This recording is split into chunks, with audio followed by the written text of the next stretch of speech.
মুখটা তুলে আকাশটাতে দেখো আরেকবার, তোমার সাথে আছি আমি চিরকাল।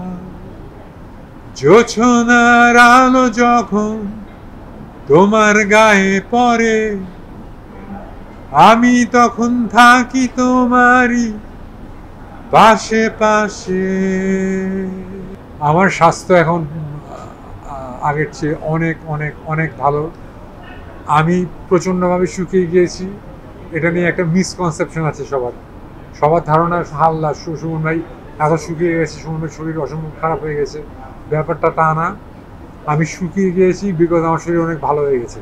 আমি আমি ইন্টেনশনালি, আমি আবার বলছি, ইন্টেনশনালি আমি শুকিয়েছি। আমি ডায়েট কন্ট্রোল করি, রেগুলার আমি ডায়েট কন্ট্রোল করি, আমি জিম করি। জিম তো ঠিক জিম না, আমি এক্সারসাইজ করি, করে আমি কম খেয়ে আমি শুকিয়েছি, যাতে এই সুন্দর স্যুট টুট পরা যায়, বুঝছেন, যাতে যাতে ভালো ভালো কাপড়গুলো পরতে পারি রেডিমেড।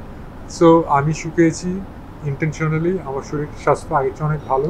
আমার স্পাইনের লাস্ট যে সার্জারিটা হয়েছে সেটা সাকসেসফুল একটা সার্জারি হয়েছে। আমার লাস্ট ক্যান্সারের যে সার্জারি হয়েছিল সেটা সাকসেসফুল একটা সার্জারি ছিল। আমার শরীরে এখন কোনো ক্যান্সার নাই, আমার স্পাইনের অবস্থা অনেক ভালো।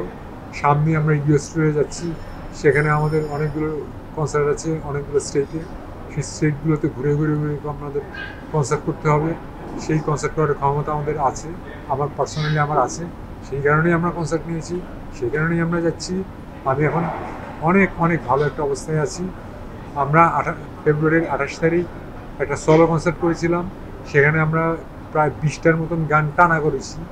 সো আমার অবস্থা অনেক অনেক ভালো, আমি সুস্থ আছি আল্লাহর রহমতে, এবং আপনাদের দোয়াতেই সুস্থ আছি। আপনারা দোয়া করবেন আমি আরও সুস্থ হব।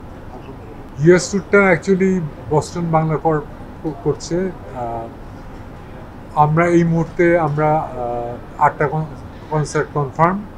ওখানে এখনও আরও বেশ কিছু অর্গানাইজারদের সাথে কথা হচ্ছে, ওখানে গেলে হয়তো আরও কনসার্ট আরও বাড়তে পারে। এটা 8টা থেকে হয়তো 10টা 12টা হয়ে যেতে পারে।